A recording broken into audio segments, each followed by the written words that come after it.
I'm Mary Maté, sitting in for Jimmy Dore here with the miserable liberal, Steph Zamorano, and Americans comedian, Kurt Metzger. Here's a headline from Al Jazeera. Russia calls UN meeting on Nord Stream pipeline sabotage. Russia called a Security Council meeting over the bombing of the Nord Stream pipelines after circulating a resolution calling for an urgent UN investigation. In advance of the meeting, the ambassadors of Denmark, Sweden, and Germany sent a letter saying their investigations have established the pipelines were extensively damaged by powerful explosions due to sabotage. The letter said further investigations are being conducted in all three countries, and it is unclear when they will finish. Russian authorities have been informed about the continuing investigations. And here's a call from China. China calls for UN to investigate deliberate sabotage of the Nord Stream pipelines. And all this is ramping up because the legendary journalist Seymour Hersh recently reported that this isn't a mystery about who did it. The U.S. did it, that there was an extensive operation ordered by President Biden, and the U.S. blew up the Nord Stream 2 pipelines back in September 2022. Wait, it doesn't take a Seymour Hersh to figure it out.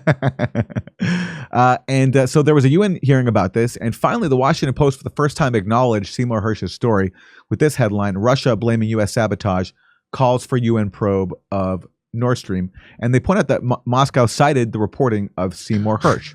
Look at that. Vociferously denied by the White. I don't care if they vociferous.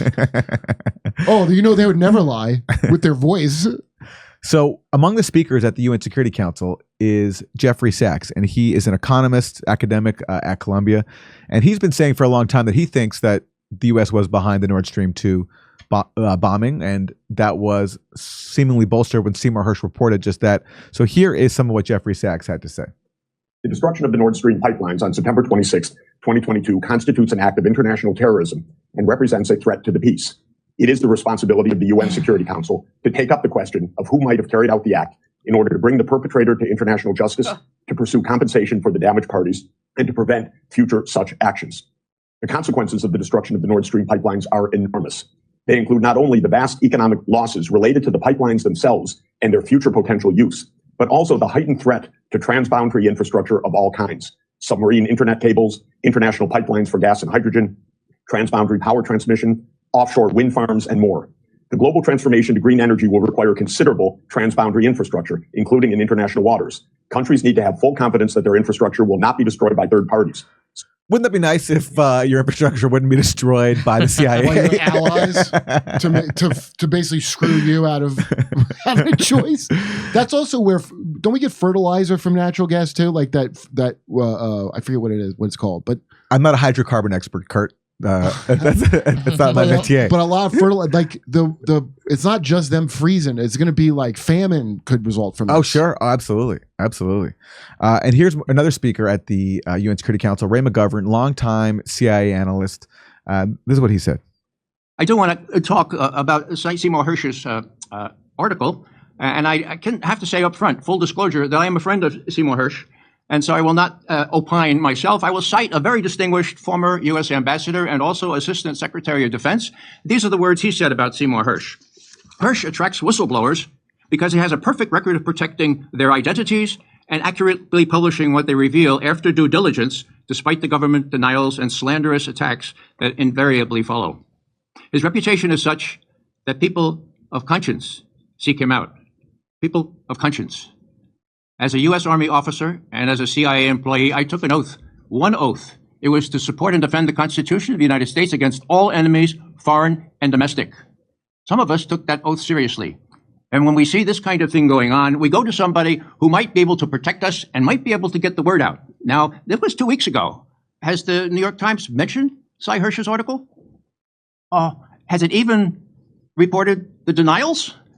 No. Not yet. This is quite, the Germans would say, merkwürdig. This is very, very remarkable. Now, let me go on here and talk about, how do we evaluate those who are smearing Seymour Hersh?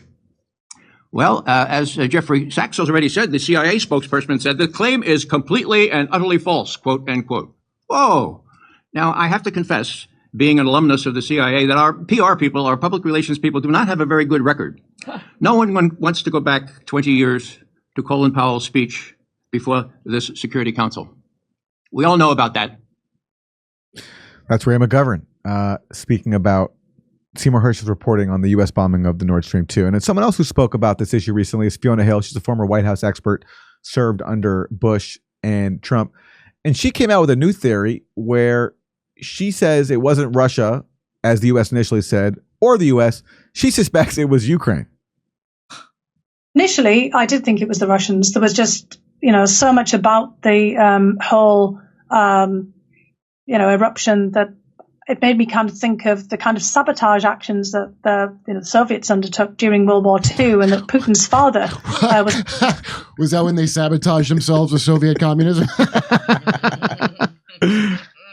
Actually engaged in during the siege of Leningrad. He talks all about how his father was part of a destruction battalion going behind enemy lines and getting rid of any infrastructure that the enemy could use. And there was just something about the way that Putin talked about it in his speech that made me think the Russians did this, to sort of teach the West a lesson and to, basically signal that a lot of other infrastructure could be imperiled. We're going to blow up our own infrastructure to make you know that other infrastructure could be imperiled, because what better way to send the message than by blowing up our multi-billion-dollar gas pipeline that we really want, because it will make a lot of money for everybody involved. And also it will reduce the chances of war, because if Russia is sending cheap energy to Germany, then Germany's not going to be inclined to engage in a proxy war against Russia. But according to her initial theory, Russia would want to blow that up. So he would sneak behind enemy lines and then blow up his own troops' shit? Who is this again? Fiona Hill, former. If you look at corporate media, she's always cited as this voice of authority on Russia. She studied Russia, and she served under George W. Bush and Trump as a White House expert. She sounds like a genius. No, I'm not so sure. I don't believe it was the United States. And I'll just, kind of lay out there, look, if the United States had done that by now, given, the way that the United States system works, somebody would have laid claim to this. I mean, you can think about many other episodes in which it's got out. What are you talking about? What the? Oh, okay. So she's, I guess, the coordinated not having it in the New York Times and other things. That she's hoping it's the paper of record, so it's not in the official record that anything came out. Also, they took credit for it before they did it, you maniac. It's true. It's true. That's how it's already gotten out. They've taken credit for it. Hold on. Rick Over just told me we are blowing up our own rail system. So fair enough. Fair point. Fair point. The United States can be a pretty leaky sieve in terms of information. Yeah. Some of my colleagues who have been looking at this think Ukraine could have done it. And, it's not implausible because, they already, managed to have a pretty significant strike on the Kerch Bridge, for example. But I haven't seen any evidence.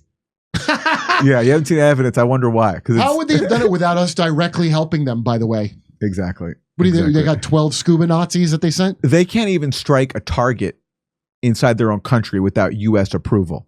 The U.S. approves all of Ukraine's targets that use U.S. weaponry. So if Fiona Hill thinks that Ukraine's going to sabotage a German-Russian gas pipeline without the approval of the U.S. and even the capability, only the U.S. and their allies have this capability, and she knows that. Do you think it was the ghost of Kiev? Yeah. But Fiona Hill has a history of, basically covering up for U.S. actions. She was the one who revealed in Foreign Affairs last year that the U.S. officials knew that there was a peace agreement reached between Russia and Ukraine in the early months of the war after Russia's invasion. And she pointed out that there was this agreement reached in which both sides made concessions. Russia was going to withdraw to its pre-invasion lines, and Ukraine was going to basically pledge neutrality and not to join NATO. She reported that, but she didn't say what happened to that agreement, which is that the U.S. blocked it. So she knew that the U.S. blocked it. She just didn't want to tell her audience that. So there's a history of her covering up for what the U.S. does, and that's what the U.S. media is doing now too. But luckily, we have people going to the UN, raising the questions that the U.S. media will not ask. Doing live stand-up comedy in Tempe, Palm Springs, Milwaukee, Nashville, Northampton, Massachusetts, Syracuse, Cohoes, New York, and Hartford, Connecticut. Go to jimmydore.com for a link for tickets and become a premium member. Get access to all our content.